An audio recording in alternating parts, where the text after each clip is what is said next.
Assalamualaikum warahmatullahi wabarakatuh. Salam sejahtera bagi kita semua. Salam, Om Swastiastu, Namo Buddhaya, salam kebajikan. Yang terhormat Bapak Profesor Dr. Nurmanza SPD MPD, yang saya hormati rekan-rekan seperjuangan dan para hadirin sekalian. Puji dan syukur saya panjatkan kehadirat Allah Subhanahu wa Ta'ala yang telah memberikan rahmat dan hidayahnya sehingga video ini dapat terlaksana dengan semestinya. Video ini saya buat untuk memenuhi tugas mata kuliah Bahasa Indonesia. Maka izinkanlah saya, Zilia Merliani dari Poltekkes Kemenkes Bengkulu, Prodi Sarjana Terapan Kebidanan dan Profesi Bidan tingkat 1, dengan judul materi Manfaat Pemberian ASI Eksklusif pada Bayi dan Penerapan Keluarga Berencana. Sebelumnya izinkanlah saya berpantun. Ikat tiang, simpulkan tali, biar nak tahu sungai nan dalam. Zat yang baik bagi sang bayi, air susu ibu saja sampai 6 bulan.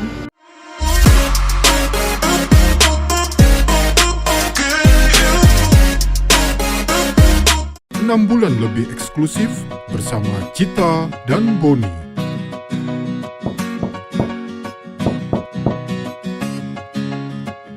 Iya, sebentar. Wah, Tante Dama dan Lili, apa kabar? Ayo masuk. Baik, Cita. Ini ada oleh-oleh dari Bandung. Ibu sedang kemana? Terima kasih, Tante. Ibu sedang ke pasar. Oh, kamu sedang apa? Aku mau makan siang, Tante. Ayo gabung makan siang. Lili ikutan juga ya. Lili kan belum bisa makan, Cita. Kalau begitu, selama ini Lili makan apa? Masa dia nggak makan sama sekali sih? Oh, dia sampai umur 6 bulan hanya boleh minum ASI saja. ASI? ASI itu air susu ibu. Oh. Cita pasti juga mendapatkan ASI. Memangnya tidak apa-apa ya kalau bayi cuma dikasih minum saja? ASI itu sudah melengkapi seluruh kebutuhan konsumsi gizi bayi. Sama seperti Cita makan sayur dan buah. ASI adalah sayur dan buah untuk bayi. Memangnya apa manfaat ASI buat Lili, Tante? ASI berguna untuk pertumbuhan dan perkembangan fisik serta kecerdasan. Wah. Ditambah mengandung zat kekebalan untuk mencegah Lili dari berbagai penyakit seperti diare, batuk pilek, radang tenggorokan, dan gangguan pernafasan pada bayi. Tapi bagaimana cara memberikan ASI di saat Tante bekerja? Sebelum berangkat kerja, Tante berikan ASI langsung kepada Lili. Oh gitu. Selama Tante bekerja, Lili tetap bisa minum ASI yang sudah Tante tampung untuk makan siangnya. Sampai berapa lama Lili harus minum ASI? ASI eksklusif diberikan kepada bayi dari umur 0 sampai 6 bulan. Setelah itu, bayi baru bisa makan bubur atau sereal. Nanti kalau Lili sudah bisa makan, Tante Dama main kesini lagi ya, biar aku dan Lili bisa makan siang bersama. Iya. Ih, kamu anak yang pintar. Pasti dulunya bayi eksklusif deh. Iya dong. Berikan bayi ASI eksklusif selama 6 bulan. Dengan begitu, bayi senang, ibu tenang. ASI eksklusif adalah pemberian ASI kepada bayi tanpa tambahan makanan lain sejak bayi lahir sampai usia 6 bulan. ASI adalah makanan yang paling sesuai untuk bayi. Apa saja yang terkandung di dalam ASI? ASI mengandung zat gizi yang dibutuhkan untuk pertumbuhan dan perkembangan kecerdasan otak, mengandung zat anti-infeksi terutama pada saluran pencernaan, mengandung zat kekebalan tubuh sehingga bayi tidak akan mudah sakit. Mengapa harus ASI eksklusif? Karena kapasitas lambung bayi baru lahir sangat terbatas, hanya mampu menampung cairan sebanyak 10-20 ml. Sebelum berusia 6 bulan, sistem pencernaan bayi belum terbentuk sempurna sehingga bayi belum siap mencerna makanan atau minuman lain selain ASI. ASI saja dapat memenuhi kebutuhan gizi bayi sejak baru lahir sampai berusia 6 bulan. Menunda pemberian makanan tambahan hingga bayi berusia 6 bulan dapat menghindari bayi dari obesitas atau kegemukan. Kemudian, kapan dan bagaimana ASI diberikan? ASI diberikan setelah ibu melahirkan dengan meletakkan bayi di dada ibu agar bayi mencari puting susu ibunya untuk merangsang ASI cepat keluar. Saat ASI untuk bayi. untuk pertumbuhan dan perkembangan, melindungi bayi dari infeksi kekebalan tubuh, lebih aman, tidak terkontaminasi dan tetap segar, mudah dicerna karena tidak mengganggu alat cerna bayi. Suhu ASI sesuai dengan suhu bayi, mengandung beta-lactoglobulin sebagai anti alergi dan dapat menjalin hubungan kasih sayang antara ibu dan bayi untuk pertumbuhan fisik dan mental.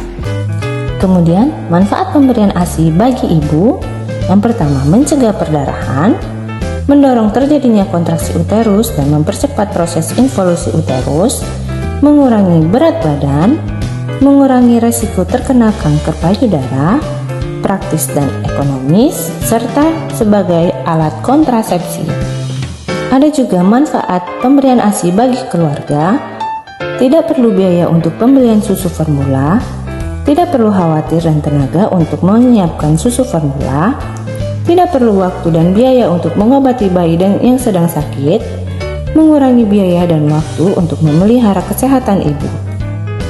Nutrisi yang tepat untuk ibu menyusui yaitu sayuran yang berwarna hijau yang kaya akan vitamin A, sereal atau bubur gandum yang memberikan energi, telur sebagai sumber alami vitamin.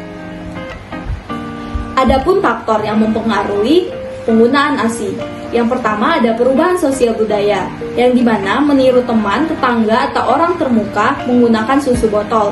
Adanya tradisi dalam masyarakat, merasa ketinggalan zaman jika menyusui bayinya. Lalu ibu-ibu bekerja atau kesibukan sosial lainnya. Yang pertama ada faktor psikologi, yang dimana takut kehilangan daya tarik sebagai seorang wanita, tekanan batin, dan faktor kurangnya petugas kesehatan sehingga masyarakat kurang mendapatkan pengetahuan tentang manfaat ASI eksklusif. Ada meningkatkan produksi susu kalen sebagai pengganti ASI, pemberian susu tambahan untuk pencegahan dehidrasi karena produksi ASI belum mencukupi. Menanamkan rasa bahwa menjadi ibu adalah anugerah dan siap menerima keadaan bayinya.